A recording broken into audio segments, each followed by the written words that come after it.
Jadi kita temanya kan tentang posisi Indonesia ya. Justru ini saat yang tepat buat Indonesia berdiri maju sebagai mediator. Saya sangat setuju jika Presiden Indonesia datang menegosiasikan pembukaan Selat Hormuz untuk tidak ada masalah di yang kita bicarakan ini, minyak, kelangkaan energi dan sebagainya. Justru ini saat yang tepat. Kenapa? Indonesia negara besar, berpenduduk muslim paling banyak. Mungkin sekarang udah tidak karena India katanya paling banyak Islamnya. Itulah peran yang bisa kita ambil. Datang ke sana karena kita bukan negara yang berperang. Kita nggak berperang dengan Iran, tapi kini Iran sedang berperang dengan negara-negara Arab. Kenapa diserang juga?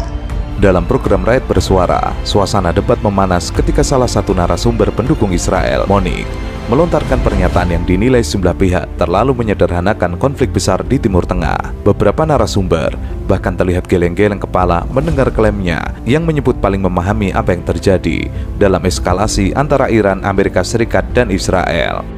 Ini kan memperluas perang. Itu sebab apa akibat? Akibat. Akibat ya, bukan sebab ya. Lalu kalau kita bicara akibat tanpa sebab bisa nggak kira-kira? Nggak ada. Sekarang gini, Iran menyerang negara-negara Arab. Kita mau nanya nih, saya mau nanya, penyebabnya apa? Nggak ada angin, nggak ada hujan. Penyebabnya 6 negara yang diserang Irak itu adalah kaki tangan Amerika. Bagaimana bisa? Qatar itu adalah safe haven-nya buat Hamas. Itu setelah dituding sebagai pendana teroris langsung tunduk patuh pada Washington. Titik. Tidak Pak, sampai hari ini Khaled Masal masih ada di Doha. Qatar masih tidak mengusir petinggi-petinggi Hamas, masih ada di Doha. Bahrain, kenapa Bahrain diserang sama Iran? Ngelihatnya dan yang sebentar, ngelihatnya proporsional. Orang Indonesia, Bapak Kalau ngelihatnya Ibu, proporsional, kita tahu jadinya bagaimana sesungguhnya Qatar masih bicara tentang Hamas. Tapi pada saat yang sama juga Qatar bisa menunjukkan kedaulatannya sebagai negara daulat. Wajar dong kalau ada orang dia merasa tertindas di satu sisi, wih saya ngadepin raksasa, tapi saudara saya juga ketekan. nah terus kenapa Terhadap Qatar raksasa diserang ini sama saya Iran? harus bertahan. Terhadap Mengapa saudara saya yang Qatar ditindasinya diserang harus sama saya Iran? bela. Kan mikirnya begitu. Monique secara terbuka meminta Presiden Prabowo datang langsung ke Iran untuk mendamaikan situasi. Ia juga menyatakan bahwa perang dimulai oleh Iran dan menyinggung soal teror di Selat Hormuz agar segera dibuka kembali. Namun pandangan itu langsung dibantah oleh ekonom sekaligus pengamat geopolitik Ihsanuddin Nursi. Menurut Ihsan, ketegangan di Selat Hormuz bukanlah penyebab perang, melainkan akibat dari eskalasi militer sebelumnya. Ia menegaskan bahwa kawasan tersebut menjadi titik panas justru setelah adanya serangan dari Amerika Serikat dan Israel ke wilayah Iran. Nah, mengapa Qatar diserang sama Iran? Jadi aneh kan? Dunia Timur Tengah lagi bergejolak. Apa salahnya kita mendukung keinginan presiden kita, Bapak Prabowo Subianto, untuk datang menjadi mediator? Kepentingannya kan buat emak-emak tadi yang katanya akan demo. Setuju sebagai mediator, tapi bukan datang ke akibat, mesti datang ke penyebab. Boleh silakan. Penyebabnya siapa? Penyebabnya Israel sama Amerika. Oke, saya setuju Bapak Profesor untuk kita mendukung Pak Prabowo datang ke Israel. Setuju? Setuju?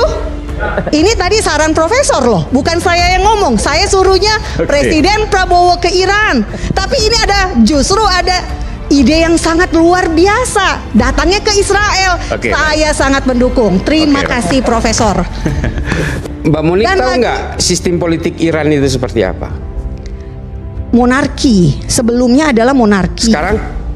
Sekarang ini pemimpin spiritual adalah ayatollah. Ada presiden, tapi presiden kepala dari pasukan Garda Revolusi semuanya tunduk pada pemimpin spiritual Iran. Paham. Intinya yang saya tanya sekarang, Saudi itu sistem politiknya apa? Saudi tetap sama, masih kerajaan juga, monarki. Amerika itu negara apa? Amerika negara demokrasi. Seharusnya Amerika lebih mendukung siapa?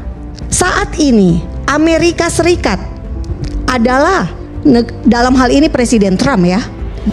Dalam logika pertahanan negara, Iran melihat dirinya berada dalam posisi diserang lebih dahulu, sehingga respon yang dilakukan merupakan bentuk pembelaan diri. Ihsan juga menjelaskan soal serangan Iran terhadap pangkalan militer Amerika di sejumlah negara tetangganya.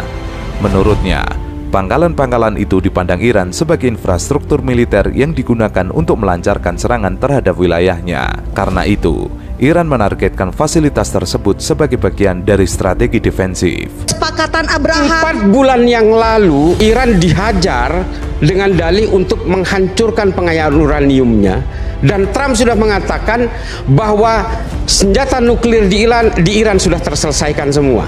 Hari ini dia diserang dengan tuduhan yang sama. Tahu nggak Amerika? Dia tidak mungkin menyerang negara yang punya senjata nuklir. Nggak mungkin. Nggak mungkin. Kalau saya takut kepada pistol, saya tidak akan ngajak polisi untuk berantem dengan saya. Artinya senjata nuklir tadi disebutkan oleh Pak Iskandar nggak ada di Iran. Mas bagaimana Aiman, tidak ada? Rusia saja mengakui ahli nuklir mereka ada pengayaan di Bab uranium Bushehr. memang ada, diakui juga oleh Iran. Iya, Badan Sekarang Atom begini, Internasional tidak bisa masuk ke Iran, Bapak. Tidak bisa mengecek kenapa, Bang? persediaan uraniumnya. Gini peta posisinya. Pengayaan uranium itu tadi yang jumlahnya sudah sampai 404 gitu ya, kilogram. Gitu ya, 440 gitu ya, jumlahnya sekitar itu. Tapi untuk menjadi senjata nuklir, dia masih butuh waktu lagi. Nah, itu yang dicegah oleh tadi Badan Nuklir Internasional, dicegah. Udah diterima sebenarnya sama Washington fakta itu.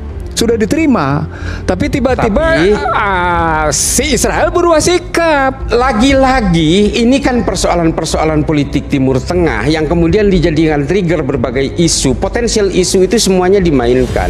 Jadi ini maksud saya, kalau Trump ketika itu sudah mengatakan persoalan nuklir di Iran itu sudah terselesaikan, being obligated, artinya apa? Seharusnya tidak ada dong serangan ini. Artinya Serangan ini terjadi karena apalagi Badan Atom Internasional tidak bisa menginspeksi dampak dari serangan Juni 2025. Sehingga Terus pernyataan Trump itu berdasarkan apa? 440 kilogram uranium yang diperkaya Pernyataan sampai Trump yang sudah 90% mengatakan itu ditaruh di mana? Kita nggak ada yang tahu. ya, terus pernyataan Trump bahwa semua persoalan nuklir di Iran Proses terselesaikan itu negosiasi. berdasarkan apa dong? Sementara itu, pegiat isu terorisme Islah Bahrawi juga memberikan catatan kritis. Ia menyoroti alasan Amerika menyerang Iran dengan dalih ancaman nuklir. Menurut Islah, tuduhan bahwa Iran mengembangkan senjata nuklir masih menjadi perdebatan panjang di ranah internasional. Ia mempertanyakan konsistensi pernyataan Presiden Amerika Serikat, yaitu Donald Trump, yang sebelumnya pernah mengklaim telah membom fasilitas nuklir Iran, tetapi kemudian kembali melakukan serangan militer. Bagi Islah, jika fasilitas tersebut memang telah dihancurkan, maka pertanyaan publik wajar muncul, apa dasar serangan lanjutan dilakukan?